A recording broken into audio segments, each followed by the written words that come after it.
नमस्कार दोस्तों, आप सभी का एक बार फिर से स्वागत है आपके अपने यूट्यूब चैनल स्टॉक एक्सपर्ट्स में। दोस्तों, आज की ये वीडियो में हम बात करेंगे कोटक महिंद्रा बैंक के शेयर के बारे में और लगभग आज के दिन दोस्तों इसमें एंड ऑफ द डे 2.5% की हमें ग्रोथ देखने मिल रही है।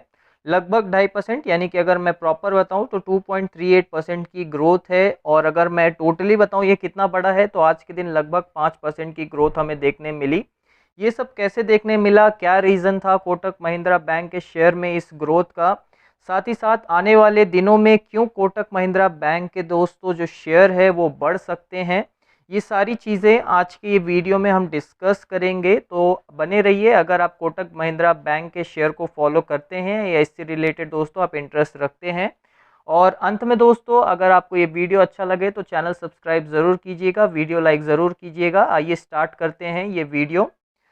दोस्तों, सबसे पहले अगर आप कोटक महिंद्रा बैंक की बात करें तो आज के दिन जो इसकी प्राइस चल रही है वो 2011 रुपये के करीब है। और लगभग अगर आप देखेंगे तो मॉर्निंग के सेशन में ये 2.5% नीचे था। लगभग इसकी प्राइस 1950 के करीब थी और वहाँ से लगभग इसने जंप लिया 2040 रुपये के करीब। सो यहाँ पे दोस्तों लगभग 5% के करीब यहाँ पे आज के दिन कोटक महिंद्रा बैंक ने ग्रोथ दिखाई। एंड ऑफ द डे भले ही ये 2.5% हमें नज़र आ रहा है लेकिन 5% के आसपास दोस्तों ये ग्रोथ थी। और ये क्यों हुआ, इसके पीछे क्या रीज़न था, तो इसके पीछे दोस्तों सबसे पहले दो रीज़न था।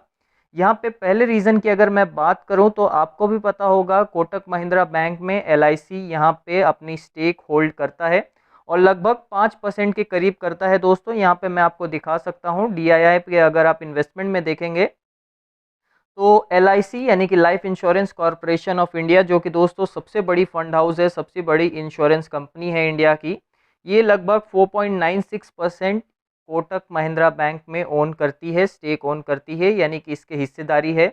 और यहाँ पे RBI ने दोस्तों LIC को कहा है दोस्तों कि कोटक महिंद्रा बैंक में वो अपने स्टेक को बढ़ाए और लगभग 10% के करीब लेके जाए। सो यहाँ पे दोस्तों अगर हम देखें तो कोटक महिंद्रा बैंक में जो कि LIC के शेयर हैं अभी 5% के करीब हैं, इसे अप टू 5% और बढ़ाया जाएगा LIC के द्वारा। और अगर कोटक महिंद्रा बैंक में दोस्तों LIC बाय करता है तो यहाँ पे लगभग ये प्राइस दोस्तों हमें थोड़ी सी और ऊपर जाती हुई नज़र आएगी। कोटक महिंद्रा बैंक में दोस्तों अच्छी बातें हमें देखने मिलेगी, क्योंकि अगर बड़ा दोस्तों फंड हाउस इसमें इन्वेस्ट करता है तो ये कोटक महिंद्रा बैंक के लिए भी बहुत अच्छी बात है। जैसे कि आपको पता है दोस्तों कोटक महिंद्रा बैंक एक प्राइवेट बैंक है, इंडिया का थर्ड लार्जेस्ट प्राइवेट बैंक है और काफ़ी अच्छा बैंक माना जाता है दोस्तों। इसके साथ साथ दोस्तों जो दूसरा रीज़न निकल के आया आज के दिन यहाँ पे कोटक महिंद्रा बैंक के शेयर में हमें बढ़त देखने का, ये था दोस्तों RBI का कुछ रूल, जिसे RBI ने अब दोस्तों वापस ले लिया है। यहाँ पे अगर हम देखें तो RBI ने पहले दोस्तों 2018 या 2017 में कहा था कि जो भी प्राइवेट बैंक्स हैं उसमें जो प्रमोटर की होल्डिंग होगी वो सिर्फ 15% के करीब होगी, उससे ज़्यादा नहीं होगी।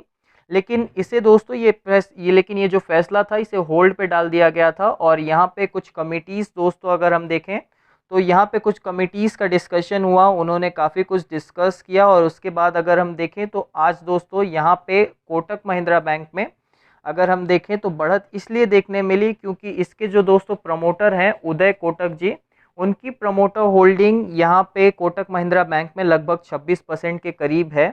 और इसे अगर हम देखें RBI के फैसले के हिसाब से अगर किया जाए तो इन्हें अपनी प्रमोटर होल्डिंग डाइल्यूट करनी पड़ती, यानी कि कम करनी पड़ती। लेकिन आज जो फैसला आया है दोस्तों RBI ने कहा है कि प्राइवेट लैंडिंग बैंक में दोस्तों जो भी प्राइवेट बैंक है इंडिया में वो अप टू जो उसके जो प्रमोटर हैं वो अप टू 26% तक अपनी प्रमोटर होल्डिंग रख सकते हैं। और इसीलिए दोस्तों अगर हम देखें तो अगर आप ये प्रमोटर होल्डिंग भी देखेंगे जो कि दिसंबर 2018 में 30% के आसपास थी, इसे धीरे धीरे डाइल्यूट करने की कोशिश की जा रही थी और लगभग 26% के करीब लेके आए थे इसे। और 26% दोस्तों एक मिनिमम अगर हम देखें तो यहाँ पे बैरियर है, 26% तक आप रख सकते हैं, माफ़ कीजिएगा मैक्सिमम है कि 26% तक आप प्राइवेट बैंक में अपनी प्रमोटर होल्डिंग रख सकते हैं।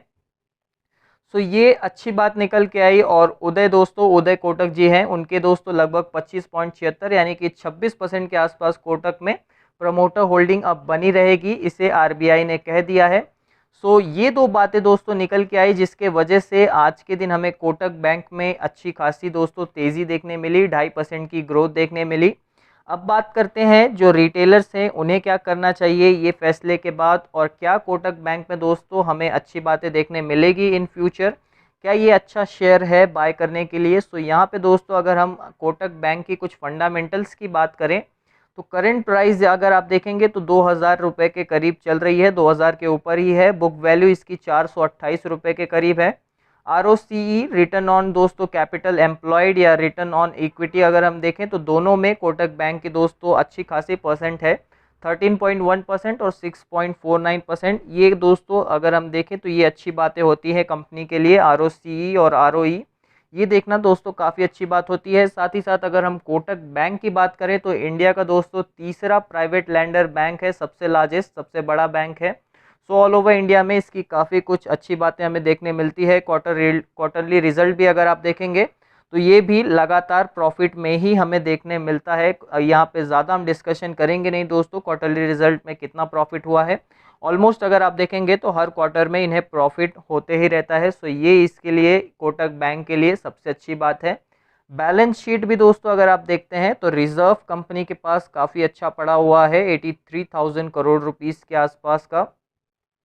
और साथ ही साथ दोस्तों अगर हम देखें बोरोइंग कंपनी के ऊपर होती है, बैंकिंग सेक्टर में दोस्तों बैंक के ऊपर अगर आप बोरोइंग पे देखेंगे तो बोरोइंग उनके पास होता ही है, क्योंकि दोस्तों उनके पास पैसा जमा रहता है लोगों का। सो एक हिसाब से बैंक के लिए वो लायबिलिटी ही होता है। सो यहाँ पे ये चिंता वाली बात है नहीं। अगर आप देखेंगे कोई भी बैंक में वहाँ पे बोरोइंग ज़्यादा है तो वो इसीलिए है दोस्तों क्योंकि लोगों का पैसा उनके पास जमा है।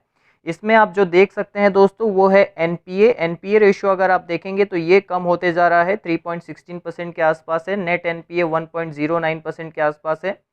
सो ये यहाँ पे दोस्तों अगर आप देखेंगे ये जितना कम होता है वो अच्छी बात होती है। और अभी के लिए अगर हम देखें तो पिछले क्वार्टर के हिसाब से थोड़ा कम हुआ है। जो कंपनी का दोस्तों बैड लोन है वो उतना है नहीं। सो ये कोटक बैंक के लिए अच्छी बात है। और अब आने वाले दिनों में जब LIC दोस्तों इसमें इन्वेस्ट करेगी सो इसके प्राइस शूट अप हो सकती है। सो यहाँ पे दोस्तों एक चीज़ मैं आपको बताना चाहूँगा, डिस्क्लेमर दे देता हूँ, हम कोई फाइनेंशियल एडवाइज़र है नहीं, ये सिर्फ एक एजुकेशनल वीडियो है। सो यहाँ पे एक एजुकेशन वे में ही लीजिए इसे।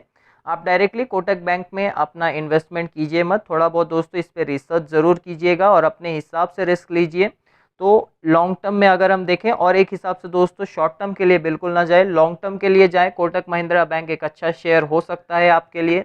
अब ये आप पे डिपेंड करता है आपको क्या करना है। यहाँ पे अगर हम देखें तो कोई भी शेयर में दोस्तों अगर आप पोजीशन लेते हैं तो लॉन्ग टर्म के लिए लीजिए, लॉन्ग टर्म में आपको काफ़ी अच्छा फ़ायदा होगा। और इसी के साथ ये वीडियो मैं समाप्त करना चाहूँगा। अगर वीडियो अच्छा लगा हो तो चैनल सब्सक्राइब ज़रूर कीजिएगा दोस्तों। कमेंट बॉक्स में ज़रूर बताइएगा कि ये वीडियो कैसा लगा है। मिलते हैं अगले वीडियो में, तब तक के लिए शुक्रिया, धन्यवाद, जय हिंद।